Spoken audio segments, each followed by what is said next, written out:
was like peeling an onion. The more I learned about Japan, I wanted to get down to the next layer, and you do, and then what you discover, there's still further layers to penetrate.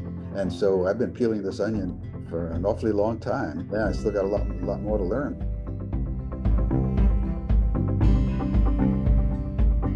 A single moment of curiosity can lead to unexpected opportunities, some ending in a lifelong involvement with Japan. Our conversation partners all have a unique Japan journey to tell, one that's steeped in connections that have enriched their lives and altered them in deep, meaningful ways. Join us in their Japan journey and be inspired to embrace what's unfamiliar. Your next single moment of curiosity could lead you to possibilities you've never dreamed of. This is My Japan Journey, brought to you by the Japan Society of Boston. Gerry-san, it's a pleasure to have you on our podcast. My pleasure. Gerry Curtis is a Burgess Professor Emeritus of Political Science at Columbia University, former director of Columbia's Weatherhead East Asian Institute, and chairman of Marina Mike Mansfield Foundation.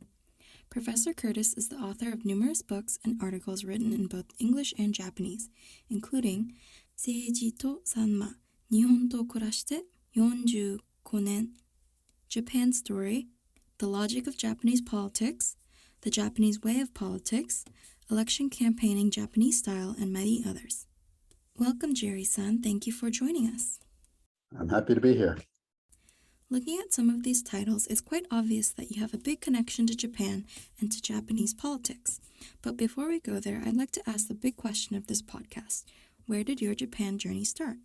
The answer is a little complicated because in my case, I really didn't have any particular interest in Japan beyond what sort of normal average people in the 1960s had, because Japan was a rapidly growing economy. It was like China today, things were booming, and everybody, the next century was going to be the Japanese century, and so on. So I guess that awareness was there, but I have a rather checkered history. I wasn't interested at all in academic work when I was in high school. I was basically interested in becoming a jazz musician. And I spent the first couple of years at college at a music conservatory and concluded that I wasn't Bill Evans or Thelonious Monk. And I left that school, actually ended up in New Mexico. I'm from Brooklyn, New York, but I'm a graduate of all places of the University of New Mexico. I actually went out there as an adventure to try something different. And I went to this university, which, is not a research university, but they had some wonderful professors, including one professor of international politics who was a Columbia PhD.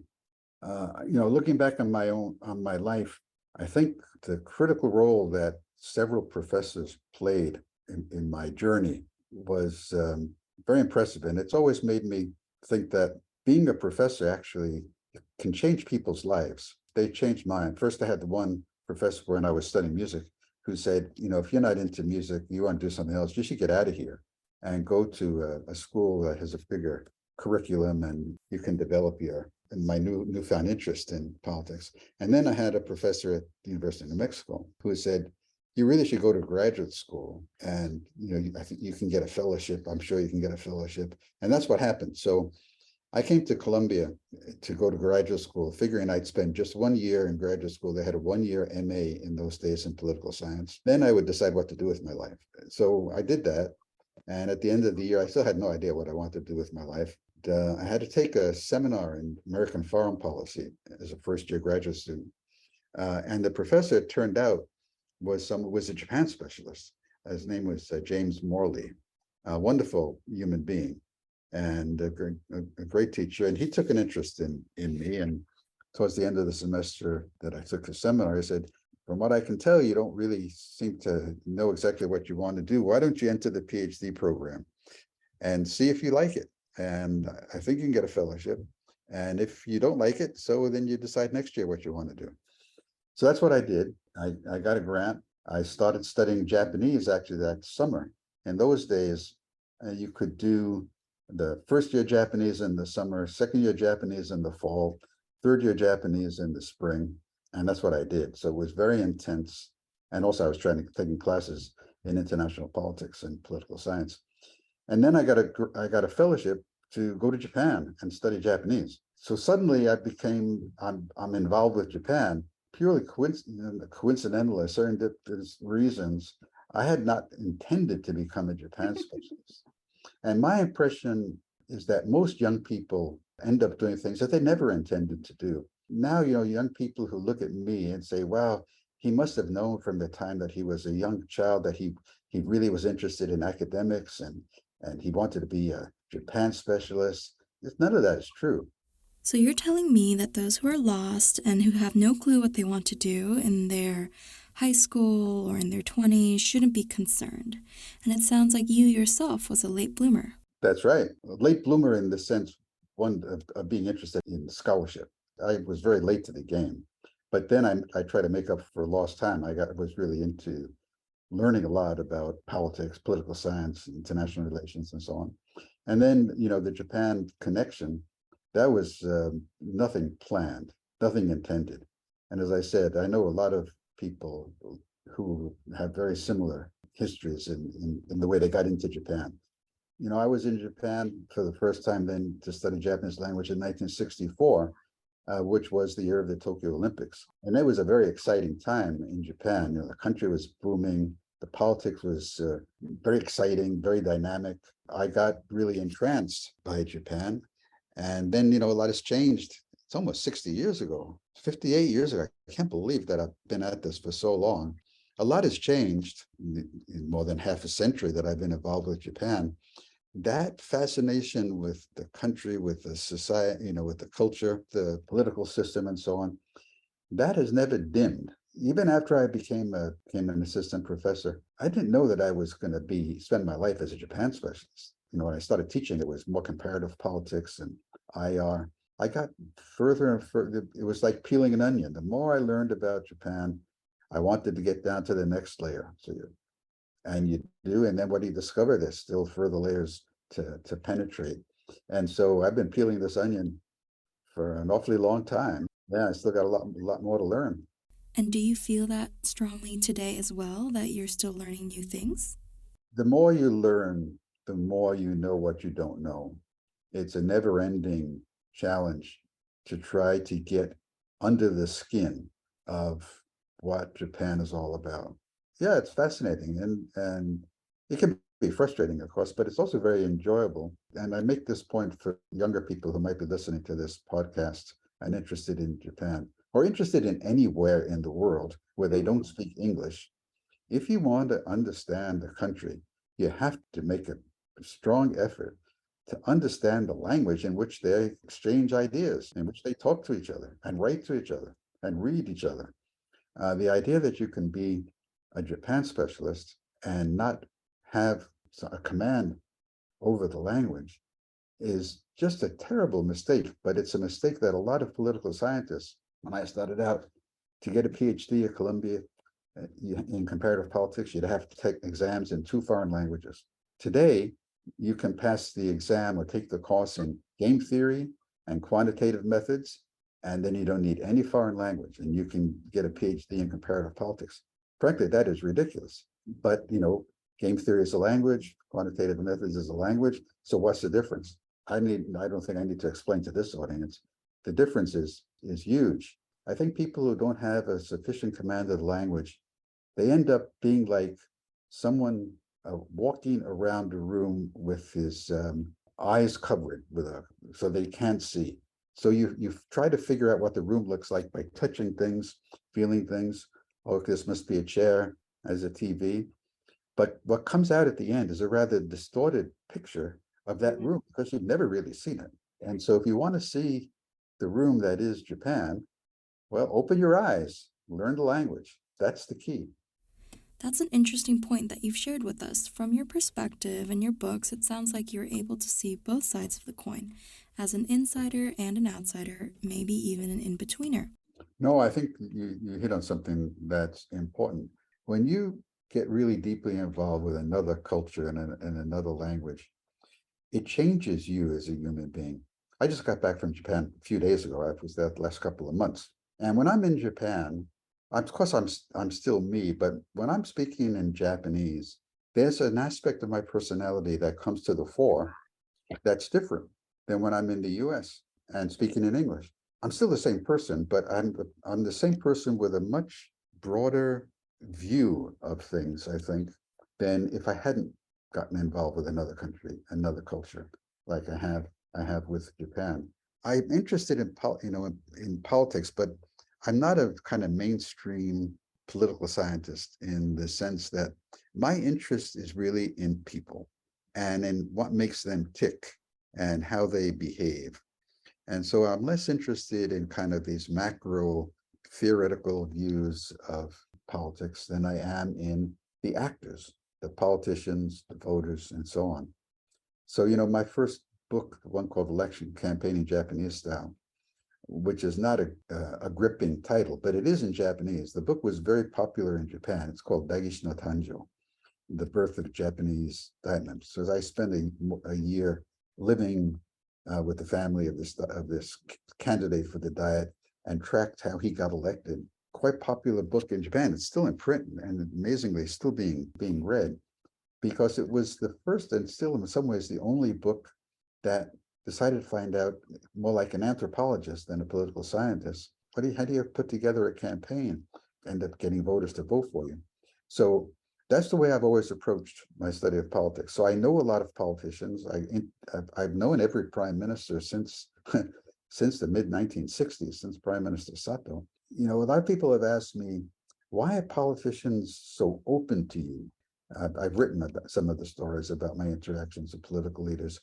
A lot of them become very open, and I've got good friends among political leaders. The key reason, to the extent that I've had kind of this unusual access, is that I'm genuinely curious about them and their lives and what they do. And people are very responsive when you make it obvious that you really want to know. Politicians today, it's a tough business. They're successful at it.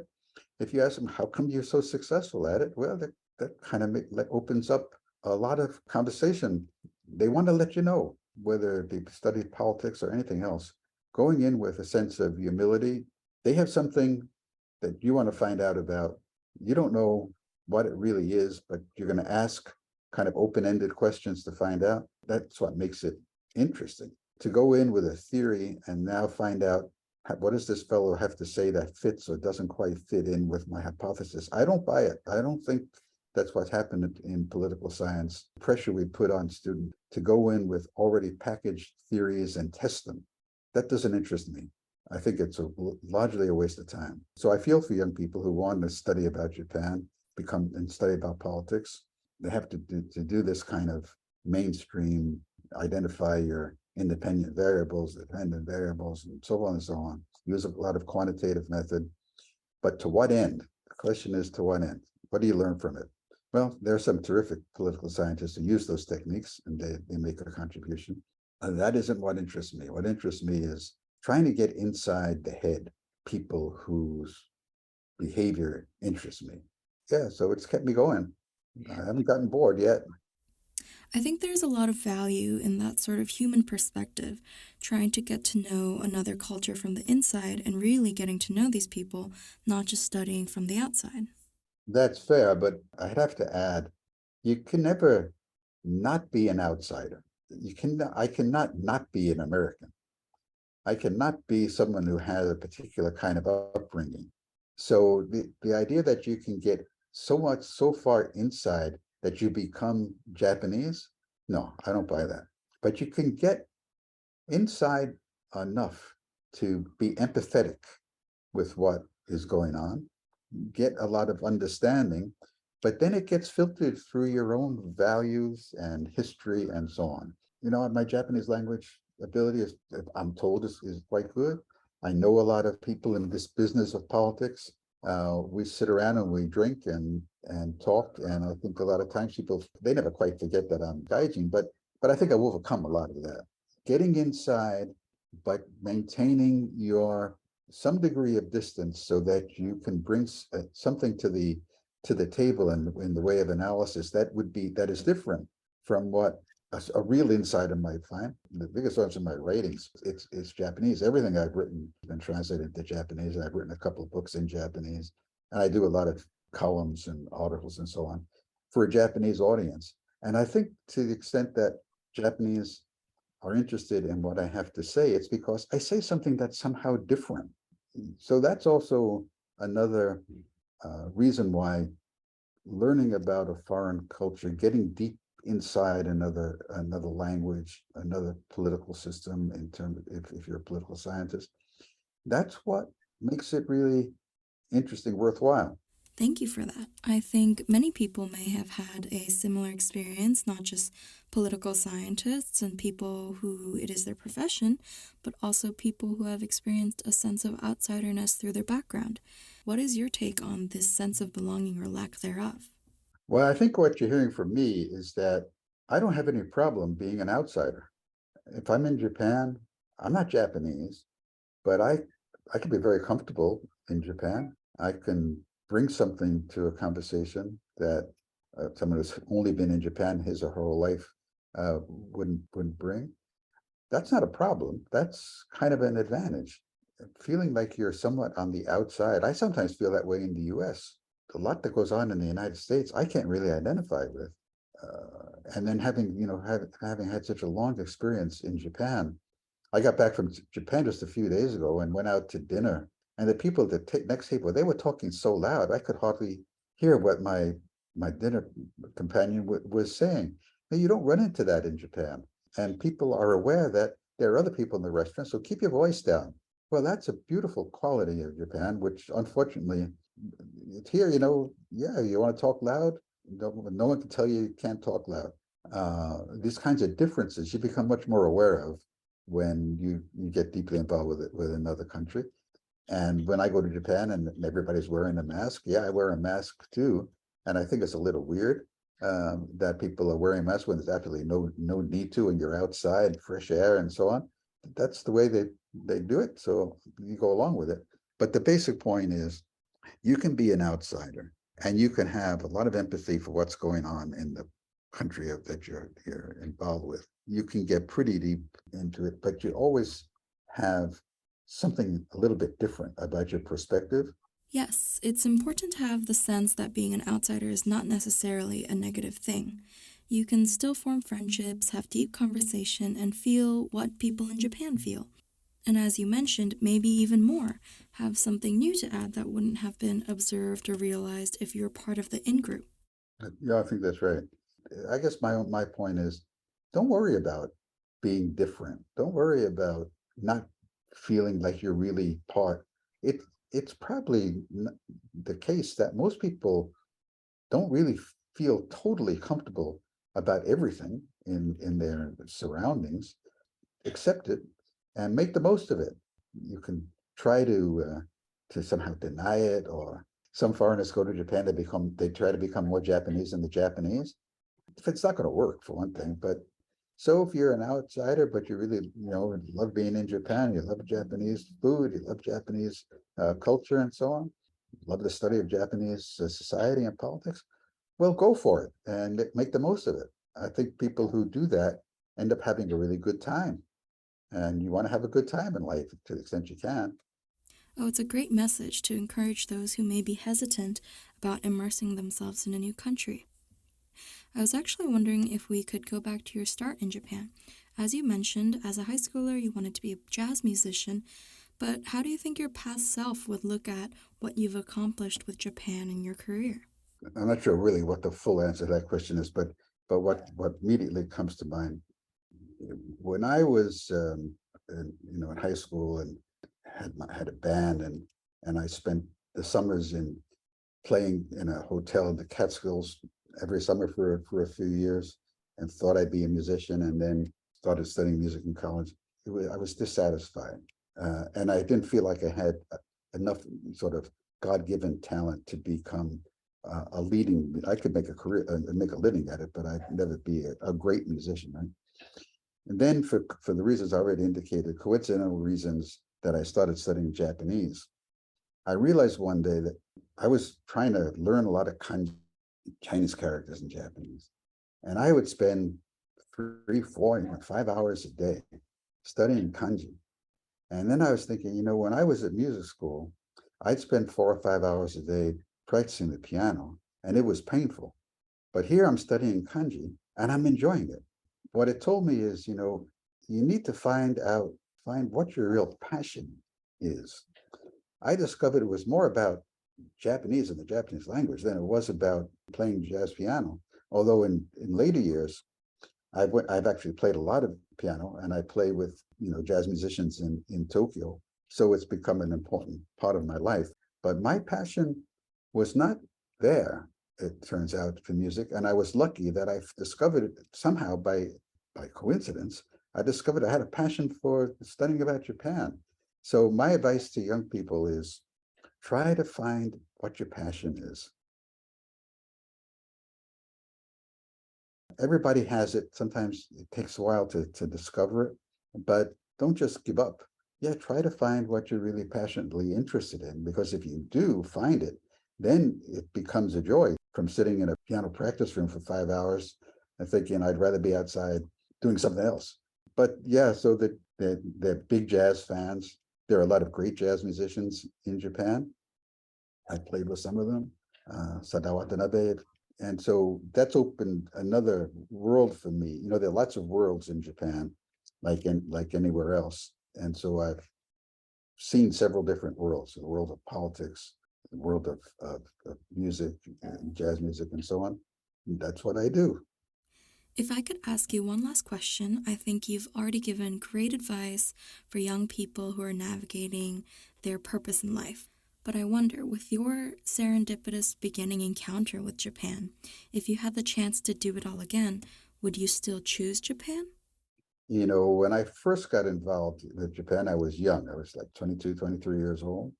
And Japan was very dynamic, changing very rapidly, less than 20 years after the end of the Second World War. So the country was still poor, but the people's spirit was surely not poor. It was rich, and Japan's culture was rich. There was a great sense of optimism about the future. I think virtually every Japanese believed that life for their children would be better than their own. Fast forward 58 years. Now, probably the majority of Japanese believe that life for their children probably will not be as good as it has been for their generation. The sense of possibility for new horizons to be reached is not what it was in the 60s. So I think for someone who's young and going to Japan, in many ways it's become, it's old in the sense of the demographics, for one thing, is becoming, country with the largest elderly population. So for me, it's fascinating because I have a comparative reference going back 50, 60 years. But I think if I were young, I'm not sure that I would find Japan as fascinating and exciting. It depends on what you work on. If you're into Japanese literature and manga and anime, that's the place to be. But in many respects, there's a sense that the best days are over is pretty strong in Japan. It may not be true. I hope it's not true. I can understand why a young person might decide to want to study somewhere else. Although I have to add, what always surprises Japanese when I tell them this is that there is an enormous amount of interest in Japan among young people, contrary to what I've just been saying. American interest in studying Japanese language is very strong. When I was young, I went to the Inter-University Center for Japanese Language, which is in Yokohama, run by Stanford University for a consortium of schools, a great school. I think there were 17 or 18 of us in the class. I'm a graduate of the second class, but I think this year they have 65 students. The place is bursting at the seams. There's a lot of interest. And the interest in Japanese pop culture is very strong. But for me, interested in politics, I'm not sure. I gravitated to Japan partly because I had a professor, this is Professor Morley of Columbia, who introduced me to it in a way that made me really curious. There's something about Japan that has always captured my imagination and has fascinated me and has entranced me.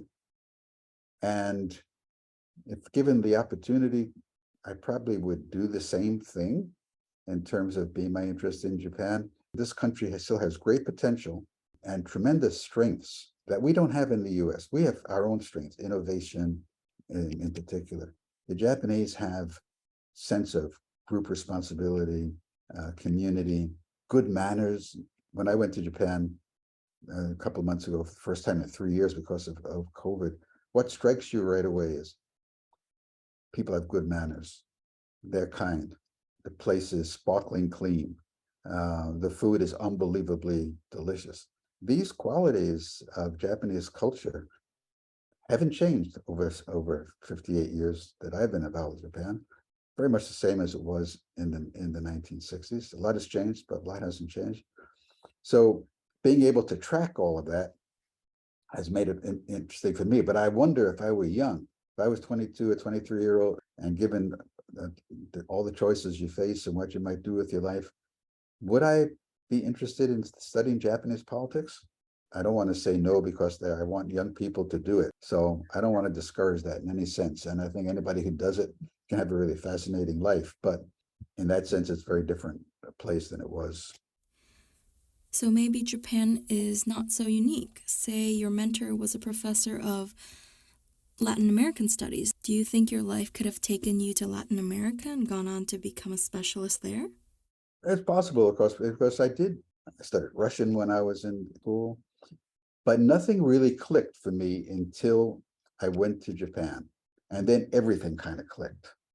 And it's just a really curious thing how that happens with people. And I'm not unique in this respect at all. And a lot of people I know have kind of similar histories, whether it be with Japan. Something clicks. This is a country or this is a subject that just fascinates me, and I want to learn more about it. So I consider myself very lucky to have discovered that was Japan. No reason, I didn't have any background in Japan. My family had nothing to do with Japan, but it clicked. When you're trying to figure out what to do with your life, just keep looking around until you find something that kind of clicks for you. Eventually it does. It's not an easy process, and it can be frustrating and discouraging and so on, but you stick with it, and then one day, hey, this is what I really want to do with my life. If you can get that feeling, that is priceless. I know a lot of people go through life not knowing what they really want to do with their life, and maybe the next life they'll do better. But you only got one life. You got to do what you got to do to make a living and so on. But at the same time, you need to try to keep on looking, searching for what it is that turns you on. And you find it, then the rest is just very enjoyable, I think if you're studying a foreign culture, a foreign country, be respectful. Don't go in there thinking that you're going to tell people, lecture them, especially when I was young and starting out. Japanese are very good about saying, Professor, what do you think we should do about this, that, the other thing? And my response was, I don't know what you should do. I want to find out what you think you should do. Don't get carried away with the Japanese politeness about, tell us how we should run our country. No, you avoid that. Be respectful, be curious, have some humility. And as you say, be open-minded. Try to listen before you draw conclusions. Put the conclusions on the shelf for a while. Listen, learn, then figure out what you make of it. But don't go in there thinking you know what to make of it. Now you want to find the confirmation or the disconfirmation of it. So yeah, I think that's really what it's about. Thank you very much, Gerry-san. This was a wonderful conversation. Well, thank you for having me. It's been enjoyable talking with you. To learn more about the Japan Society of Boston and our guest speakers, or to find transcripts of each episode, please visit our website at www.japansocietyboston.org/podcast. Our theme music is These Times by Blue Dot Sessions. Thank you for listening.